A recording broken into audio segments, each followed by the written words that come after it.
नमस्कार, good morning. Bharat 24 में आप सभी का स्वागत। मैं हूं आपके साथ महिमा सिंह कंवर और मैं हूं आपके साथ सचिन दुबे। शुरुआत करेंगे एक बड़ी खबर के साथ। आज 16 दिसंबर है और आज के दिन ही 1971 में भारत ने पाकिस्तान पर ऐतिहासिक जीत दर्ज की थी, जिसके बाद पाकिस्तान से अलग होकर नए देश बांग्लादेश का निर्माण हुआ था। 1971 में भारत पाक युद्ध में जीत की वर्षगांठ आज जोधपुर स्थित कोणार्क युद्ध स्मारक में विजय दिवस के रूप में मनाई जाएगी। इस आयोजन का उद्देश्य सर्वोच्च बलिदान देने वाले बहादुरों को याद करना, उन्हें श्रद्धांजलि देना है, साथ ही लोगों में गर्व की भावना पैदा करना और पूर्व सैनिकों के साथ एकजुटता का संदेश फैलाना है। कार्यक्रम की शुरुआत सुबह 11 बजे होगी और देखिए आज शौर्य, साहस और विजय का दिवस। पाकिस्तानी सेना को नेस्तनाबूद आज किया गया था। आज ही के दिन पाकिस्तान से अलग होकर बांग्लादेश बना था, पाकिस्तान को हराया था। अब की बार इस बार चूंकि चीन का नंबर आया, आपने देखा कि तवांग में क्या कुछ चल रहा है। इसी बीच ये बड़ी खबर। और देखिए 1971 में तमाम अटकलों के बीच, तमाम विवादों के बाद जब ये बड़ा ऐलान हुआ एक नया देश बनाया जाएगा,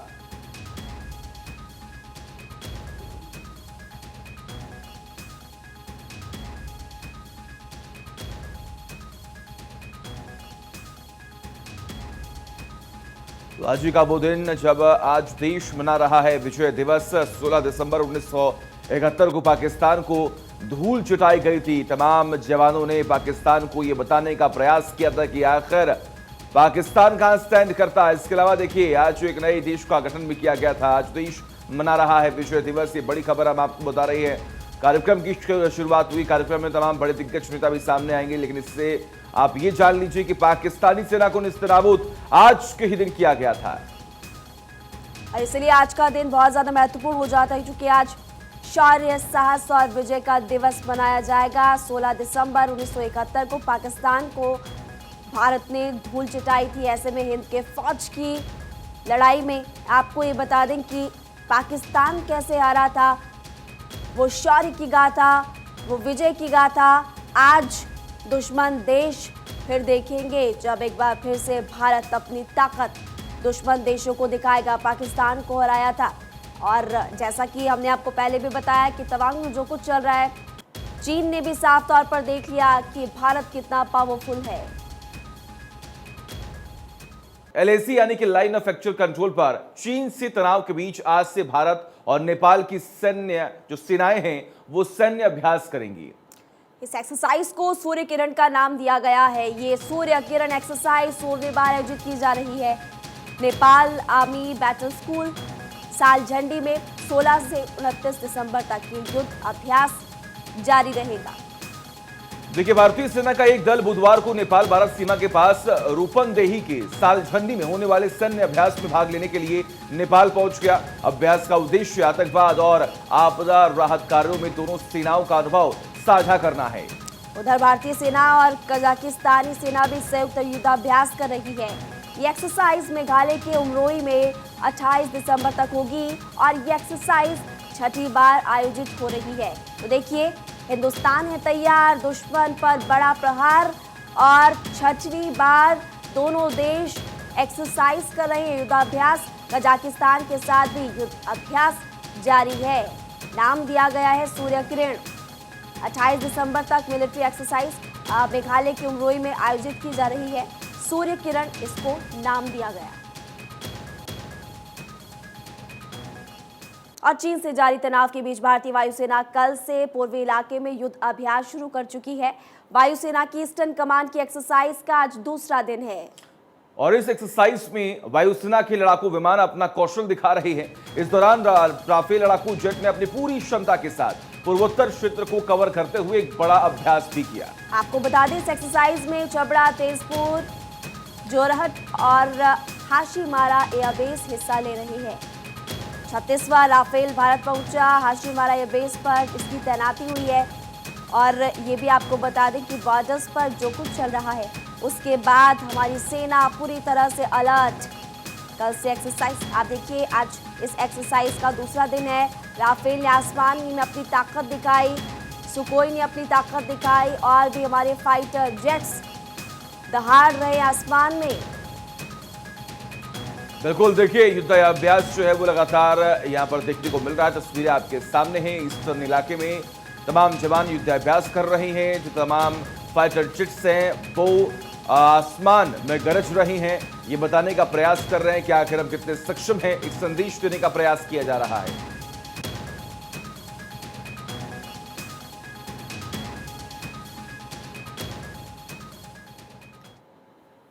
आगे बढ़ते रुक करते एक बड़ी खबर का। गृह मंत्री अमित शाह आज वाराणसी जाएंगे, जहां वो काशी में चल रहे काशी तमिल संगमम के समापन कार्यक्रम में शामिल होंगे। सूत्रों के मुताबिक गृह मंत्री के साथ तमिल समुदाय का एक प्रतिनिधि मंडल भी इस कार्यक्रम में शामिल होगा। इसके अलावा केंद्रीय मंत्री धर्मेंद्र प्रधान भी इस समारोह में शिरकत करने वाले हैं। आपको जानकारी दें कि काशी तमिल संगमम की शुरुआत प्रधानमंत्री नरेंद्र मोदी ने 19 नवंबर को की थी और वही समारोह में तमिलनाडु के 2500 से ज्यादा प्रतिनिधिमंडल शामिल हुए हैं। ये बड़ी खबर हम आपको बता रहे हैं। आज गृह मंत्री अमित शाह वाराणसी पहुंच रहे हैं काशी तमिल संगमम समारोह में शामिल होने के लिए। आपको ये भी जानकारी दें कि आज तमिल संगमम का समापन समारोह है। सूत्रों के मुताबिक ये खबर सामने आ रही है। गृह मंत्री के साथ तमिल समुदाय का एक प्रतिनिधि मंडल भी इस कार्यक्रम में शामिल होगा। इसके अलावा केंद्रीय मंत्री धर्मेंद्र प्रधान भी इस समारोह में शिरकत करने वाले हैं। और देखिए गृह मंत्री अमित शाह का मिनट टू मिनट कार्यक्रम क्या, जरा ये भी जान लीजिए। शाम 4:35 पर वाराणसी पहुंचेंगे गृह मंत्री अमित शाह। इसके अलावा एयरपोर्ट से सड़क मार्ग के जरिए बीएचयू पहुंचेंगे। काशी तमिल संगमम में फिर शामिल होंगे। बीएचयू मैदान में जनता को संबोधित भी करेंगे। 3.5 घंटे काशी में रहेंगे और रात 8 बजे काशी से रवाना होंगे। तो ये मिनट टू मिनट कार्यक्रम जो है वो लगातार हम आपको बता रहे हैं। गृह मंत्री अमित शाह वाराणसी कब पहुंचेंगे, उसके बाद कहां पर जाने वाले, क्या है उनका पूरा कार्यक्रम। और रात 8 बजे तक वाराणसी में ही रहने वाले हैं गृह मंत्री अमित शाह और फिर वहां से रवाना होंगे। लेकिन बड़ी बात है, देखिए वाराणसी पहुंच रही हैं और वाराणसी पहुंचने के बाद वहां की तस्वीरें भी अलग होंगी। किस तरीके से उनका स्वागत किया जाएगा, क्या है वहां पर सुरक्षा के पुख्ता इंतजाम, ये लगातार हम आपको बताएंगे। लेकिन अब इंतजार है कि गृह मंत्री अमित शाह वहां पर पहुंचेंगे और तमाम कार्यक्रमों में शिरकत भी करेंगे। तो केंद्रीय गृह मंत्री अमित शाह का कार्यक्रम हमने आपको बताया, कब वो पहुंचेंगे, क्या खास कार्यक्रम। काशी में आज अमित शाह का कार्यक्रम होने वाला है और तमिल संगमम में वो शामिल होंगे। ये भी बता दें कि धर्मेंद्र प्रधान भी उनके साथ वाराणसी पहुंचेंगे। शाम 4:35 पर उनका कार्यक्रम एयरपोर्ट से सड़क मार्ग द्वारा बीएचयू वो पहुंचेंगे। उसके बाद काशी तमिल संगमम में शामिल होने वाले हैं। इसके कार्यक्रम में इससे जुड़े हुए लोग यहाँ पर शामिल होंगे और इसके बाद फिर एक जनसभा वो करेंगे, लोगों को संबोधित करेंगे। अगली खबर, भारत के भगौड़े हीरा व्यापारी नीरव मोदी को भारत लाने का रास्ता साफ हो गया। कल ब्रिटेन में प्रत्यर्पण के खिलाफ नीरव मोदी की आखिरी अपील खारिज हो गई है, जिसके बाद अब नीरव मोदी को भारत लाया जा सकेगा। नीरव मोदी पंजाब नेशनल बैंक में बड़ी पैमाने पर हुई धोखाधड़ी में शामिल है। 2018 में जब इस बात का खुलासा हुआ तो वो देश छोड़कर भाग गया था और तभी से भारत लगातार उसको लाने की कोशिश कर रहा था, उसके प्रत्यर्पण की कोशिश कर रहा है। नीरव मोदी ने ब्रिटेन के सुप्रीम कोर्ट में अपील की थी कि उसे भारत को ना सौंपा जाए। अगर उसे भारत को सौंपा जाता है तो उसके आत्महत्या करने का जोखिम है, लेकिन ब्रिटेन के सुप्रीम कोर्ट ने उसकी इस अर्जी को खारिज कर दिया है। तो देखिए ये बड़ी खबर, प्रत्यर्पण का रास्ता साफ हुआ। प्रत्यर्पण के खिलाफ अपील की थी लेकिन वो अपील खारिज हो गई। और देखिए इसी बीच ये खबर सामने आई कि अब नीरव मोदी को वापस हिंदुस्तान लेकर आया जाएगा। उन पर क्या आरोप है, जरा ये भी जान लीजिए। पीएनबी ने नीरव मोदी, मेहुल चौकसी और अन्य के खिलाफ लगभग $2.8 करोड़ की धोखाधड़ी का मुकदमा दर्ज किया गया है और इसीलिए भगौड़ा नीरव मोदी पुकारा जाता है। और सीबीआई ने घोटाले की फिलहाल जांच शुरू की थी और इसी में तमाम बड़े खुलासे हुए थे। ईडी ने नीरव मोदी के घर और ऑफिस पर भी छापा मारा था। फिर 17 फरवरी 2018 को सीबीआई ने पहले गिरफ्तारी की थी। पीएनबी के 2 कर्मचारी नीरव मोदी ग्रुप के अधिकारी को हिरासत में लिया था। कब क्या क्या हुआ भगौड़ा नीरव मोदी केस से रिलेटेड आपको जानकारी हम दे रहे। 21 फरवरी 2018 सीबीआई ने नीरव मोदी की कंपनी के सीएफओ, 2 अन्य ऑफिसर्स को गिरफ्तार किया था और एक मजिस्ट्रेटरी अदालत ने नीरव मोदी के खिलाफ जमानती गिरफ्तारी वारंट जारी किया था। 27 फरवरी 2018 को। फिर 2 जून को इंटरपोल ने मनी लॉन्ड्रिंग के लिए नीरव के खिलाफ रेड कॉर्नर नोटिस भी जारी किया था। बिल्कुल। और देखिए, नीरव मोदी के प्रत्यर्पण के लिए ईडी मुंबई की एक अदालत में कोर्ट में पहुंचा। ये 25 जून 2018 की बात हम आपको बता रहे हैं। लगभग 4 साल बीत चुके हैं। इसके अलावा देखिए, भारत सरकार ने नीरव के प्रत्यर्पण के लिए ब्रिटेन में भी अनुरोध पत्र भेजा। कई बार ये अनुरोध पत्र भेजा गया है, भारत को सूचित किया गया कि नीरव मोदी ब्रिटेन में रह रहा है। कई बार तमाम तस्वीरें भी सामने आई। लंदन में वेस्टमिंस्टर अदालत ने नीरव के खिलाफ गिरफ्तारी वारंट जारी किया 18 मार्च 2019 को। वही 20 मार्च 2019 की बात करें तो लंदन में नीरव मोदी गिरफ्तार हुआ, उसे वेस्टमिंस्टर अदालत में पेश किया गया और फिर वहां से जेल भेज दिया गया। तो अब तक क्या क्या हुआ, क्या ये पूरा मामला, उसकी जानकारी हम आपको दे रहे हैं। लेकिन देखिए, बड़ी खबर, बड़ा अपडेट ये कि अब रास्ता साफ हो चुका है। प्रत्यर्पण का जो अपील नीरव मोदी की तरफ से की गई थी वो खारिज हो चुकी है।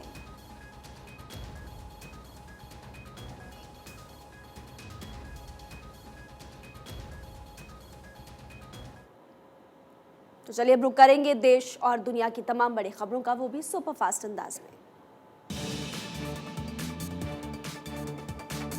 एलएसी पर चीन से तनाव के भारतीय सेना नेपाल के साथ आज से सैन्य युद्धाभ्यास करेगी। ये भारत नेपाल संयुक्त प्रशिक्षण अभ्यास सूर्य किरण का 16वां संस्करण है।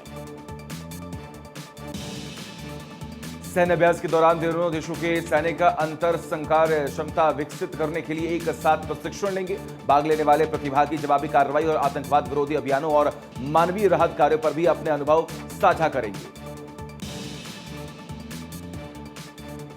बाग में मौजूद वेनसोंग पर्वत की हवाई तस्वीरें सामने आई। इसी पहाड़ के रास्ते चीनी सैनिक बार बार करते घुसपैठ। चीन से तनाव के बीच फ्रांस से भारत आया एक और राफेल 36वां लड़ाकू विमान राफेल ने भारत में लैंड किया। चीन से तनाव के बीच आज से वायुसेना का युद्धाभ्यास, पूर्वी इलाके में वायुसेना की एक्सरसाइज। अरुणाचल में भारतीय वायुसेना दिखा रही है इतना दमखम, युद्धाभ्यास में सुखोई और राफेल फाइटर जेट भी शामिल। इस एक्सरसाइज में छबड़ा, तेजपुर, जोरहाट और हाशीमारा एयरबेस ले रहे हिस्सा। एलएसी पर झड़प के बाद चीनी विमानों की दिखाई सक्रियता। चीन से तनाव पर कांग्रेस की सियासत जारी। कांग्रेस ने पीएम नरेंद्र मोदी पर बोला हमला। खड़गे ने ट्वीट कर लिखा, लाल आंख पर चीनी चश्मा लग गया है। हिमाचल प्रदेश के धर्मशाला में तिब्बती स्थानीय लोगों ने चीन के खिलाफ किया प्रदर्शन। तवांग में भारतीय चीन के सैनिकों के बीच हुई झड़प को लेकर विरोध किया। भारत की एक और बड़ी कामयाबी, परमाणु क्षमता से लैस अग्नि 5 बैलिस्टिक मिसाइल का सफल परीक्षण 5000 किलोमीटर तक मार करने में सक्षम है।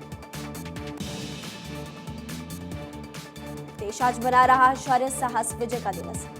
1971 में आज ही के लिए पाकिस्तान के 93,000 सैनिकों ने भारतीय सेना के सामने टेके थे घुटने।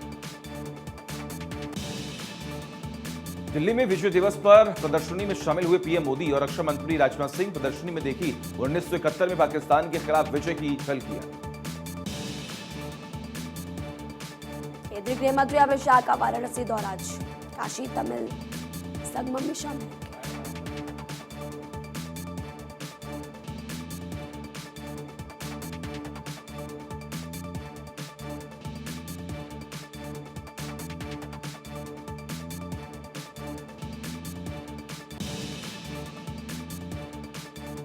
काशी तमिल संगमम में मुख्यमंत्री योगी आदित्यनाथ, शिक्षा मंत्री धर्मेंद्र प्रधान, तमिलनाडु के राज्यपाल आर.एन. रवि भी शामिल होंगे। 16 दिसंबर के समापन पत्र को भी यादगार बनाने की तैयारी है।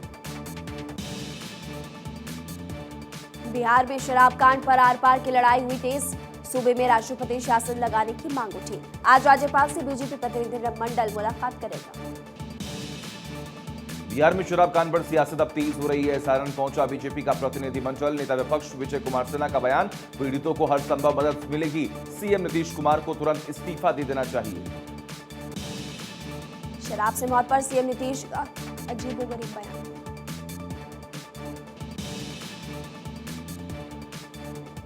नीतीश कुमार पर सुशील मोदी का पलटवार का, शराब की वजह से लोग हो रहे परेशान। नीतीश कुमार को दे देना चाहिए इस्तीफा। हंगामे पर भड़के तेजस्वी यादव ने कहा, बीजेपी शासित राज्यों में ज्यादा मौतें, एमपी में जहरीली शराब से सबसे ज्यादा मौत। छपरा में जहरीली शराब पीने से मरने वालों की संख्या 40 के पार। अस्पताल रेफर किए गए 5 लोगों ने रास्ते में तोड़ दिया दम। छपरा में मृतक के परिजनों का पुलिस पर गंभीर आरोप, शवों को जला देने पैसे का लालच दिया जा रहा। बिहार के छपरा शराब कांड में कार्रवाई, 3 लोगों को किया गया सस्पेंड, 1 दरोगा समेत 3 पुलिसकर्मी निलंबित किए गए। बिहार के वैशाली में शराब की खाली बोतलों का अंबार, चुनते दिखा कबाड़ी। लोगों ने कहा, प्रशासन की नाक के नीचे बैठकर लोग पीते हैं शराब। छपरा में जहरीली शराब को लेकर बिहार विधानसभा में फिर हंगामा। बिहार विधानसभा के बाहर विपक्ष का धरना, नीतीश के पहुंचते ही विपक्ष ने की नारेबाजी। छपरा में जहरीली शराब से मरने वाले लोगों के घर पसरा मातम, लोग नीतीश सरकार की गलत नीतियों को कोस रहे। गिरिराज सिंह ने नीतीश कुमार पर उठाए सवाल, कहा बिहार में जब से शराबबंदी है तब से कई हजार लोग मर गए, लेकिन मुख्यमंत्री की संवेदना नहीं जगती। कहे जब कोई सदन में इसको उठाता है तो ऐसा व्यवहार करते हैं जिसकी उम्मीद नहीं होती। बिहार बीजेपी प्रदेश अध्यक्ष संजय जायसवाल का मुख्यमंत्री नीतीश कुमार पर हमला, कहा जो पिएगा वो मरेगा, लेकिन जो शराब का धंधा करेगा वो महागठबंधन से उम्मीदवार होगा। बिहार के मुजफ्फरपुर में पुलिस के खिलाफ लोगों का हंगामा देखने को मिला। शराब छापेमारी करने गई पुलिस पर मारपीट का आरोप, पुलिस ने उपद्रवियों को हिरासत में लिया। राघोपुर में पुलिस ने बड़ी कार्रवाई की, करीब 8 लाख रुपए की शराब की जब्त। छापेमारी के दौरान एक पिकअप, एक 407 पर लोड लगभग 170 कार्टून शराब पकड़ा।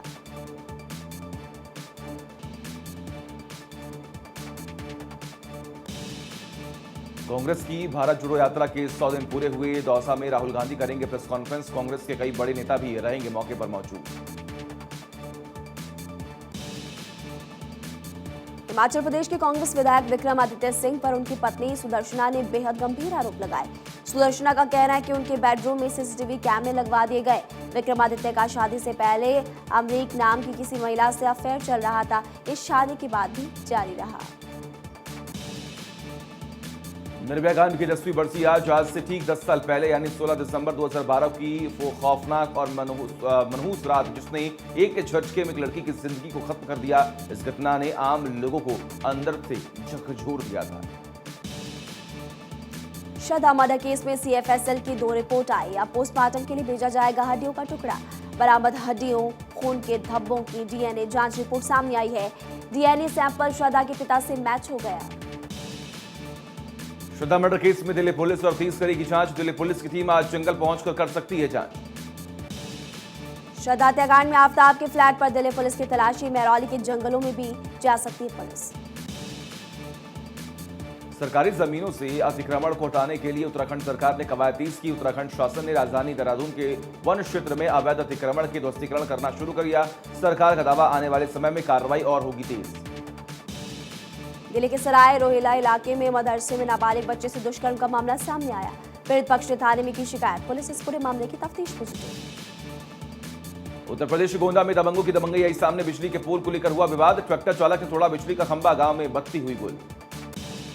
यूपी के बहराइच में दर्दनाक सड़क हादसा, तेज रफ्तार कार पिकअप पे टक्कर, आधा दर्जन घायल। मौके पर ग्रामीणों ने सभी घायलों को वाहन से बाहर निकालकर अस्पताल में करवाया भर्ती, इलाज जारी। पुलिस इस पूरे मामले की जांच में जुटी। चंडीगढ़ में मुख्यमंत्री मनोहर लाल ने की हाई पावर परचेज कमेटी के साथ बैठक, जिसमें पावर, शिक्षा, महिला एवं बाल विकास, पुलिस, खाद्य और आपूर्ति विभाग सहित कई भागों में खरीद प्रक्रिया को मंजूरी। लगभग 663 करोड़ रुपए की राशि की 18 खरीद प्रक्रियाओं को मंजूरी दी गई। मुंबई के बांद्रा में मेघाश्रय एनजीओ की फाउंडर ने क्रिसमस सेलिब्रेशन पार्टी का किया आयोजन। करीब 50 विकलांग बच्चों ने हिस्सा लिया। 15वें पुरुष हॉकी वर्ल्ड की ट्रॉफी यात्रा सोनीपत पहुंची। सोनीपत में ट्रॉफी के पहुंचने पर खेल मंत्री संदीप सिंह ने किया स्वागत। वर्ल्ड कप पर खेलने वाली टीम में हरियाणा के 5 खिलाड़ी ले रहे हिस्सा। 26/11 मुंबई आतंकवादी हमले में सर्वाइवर और कमांड एल्ब्लिस अस्पताल में नर्सिंग अधिकारी अंजलि वी कोल्थे ने कहा, मैं भाग्यशाली हूं कि 26/11 के मुंबई आतंकवादी हमले में बच गई। मैं आतंकी हमलों के पीड़ितों के परिवार वालों के सहे गए आघात और दुख की आवाज यूएनएससी के संज्ञान में लाना चाहती हूं। नीरव मोदी के प्रत्यर्पण का रास्ता फिलहाल साफ। प्रत्यर्पण के खिलाफ ब्रिटिश सुप्रीम कोर्ट नहीं जा सकेगा नीरव। लंदन हाईकोर्ट ने कहा अब अपील की जरूरत नहीं है। श्रृंगार गौरी केस को लेकर इलाहाबाद हाईकोर्ट में आज फिर सुनवाई। दोपहर 3:30 बजे सुनवाई। जस्टिस जे मुनीर की सिंगल बेंच ने कल भी की थी सुनवाई। मध्य प्रदेश में ओबीसी आरक्षण मामले को लेकर सुप्रीम कोर्ट आज करेगा सुनवाई। मध्य प्रदेश की कांग्रेस नेता जया ठाकुर की ओर से दायर की गई है याचिका। केंद्रीय मंत्री साध्वी निरंजना ज्योति ने किए बाबा महाकाल के दर्शन। गर्भगृह में भोलेनाथ की विधिवत पूजा अर्चना। छत्तीसगढ़ की राजधानी रायपुर में नाबालिग लड़की से रेप के मामले को लेकर नाराजगी। बीजेपी कार्यकर्ताओं ने जमकर किया विरोध प्रदर्शन। हरियाणा के रोहतक में आम आदमी पार्टी के पूर्व प्रदेश अध्यक्ष नवीन जयहिंद गिरफ्तार। नर्सिंग भर्ती के दौरान अफसर की पिटाई मामले में गिरफ्तारी। एक सिक्योरिटी ऑफिसर भी अरेस्ट। झारखंड के गोड्डा के खतियानी सोहर यात्रा में शामिल हुए सीएम हेमंत सोरेन। मेला मैदान में जनसभा को किया संबोधित।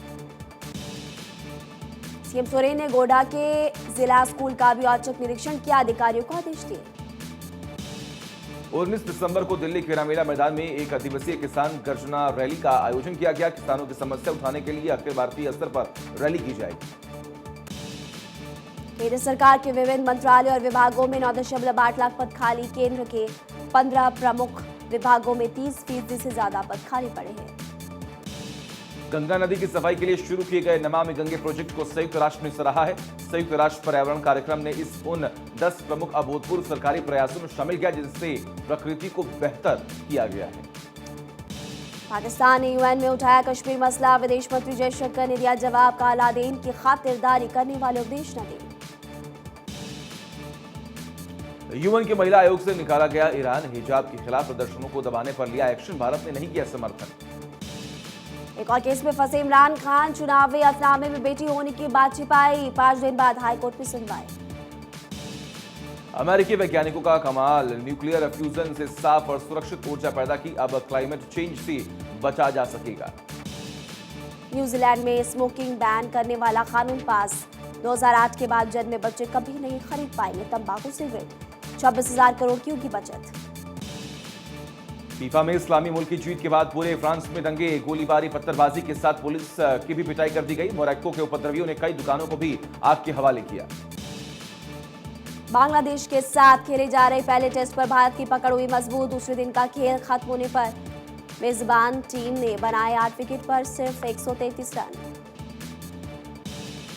भारत की तरफ से कुलदीप यादव रहे सबसे सफल गेंदबाज। 10 ओवर में 33 रन देकर झटके 4 विकेट। मोहम्मद सिराज को मिले 3 विकेट तो उमेश यादव भी 1 पर मिली उन्हें कामयाबी। बांग्लादेश के साथ पहले टेस्ट में श्रेयस अय्यर ने अपने नाम किया एक खास रिकॉर्ड। साल 2022 में टीम इंडिया के लिए सभी फॉर्मेट में सबसे ज्यादा रन बनाने के मामले में टॉप पर पहुंचे अय्यर। सभी फॉर्मेट में कुल 1489 रन के साथ सूर्य कुमार यादव को छोड़ा पीछे। केन विलियमसन ने छोड़ी न्यूजीलैंड की टेस्ट कप्तानी। मैचों के बढ़ते दबाव की वजह से लिया फैसला। सऊदी बने नए टेस्ट कप्तान। विलियमसन की अगुवाई में न्यूजीलैंड ने पिछले साल जीती थी विश्व टेस्ट चैंपियनशिप। दुनिया की सबसे महंगी फिल्म अवतार 2 आज बड़े पर्दे पर आएगी। 2000 करोड़ में बनी है फिल्म। जेम्स कैमरून ने लिखी है फिल्म।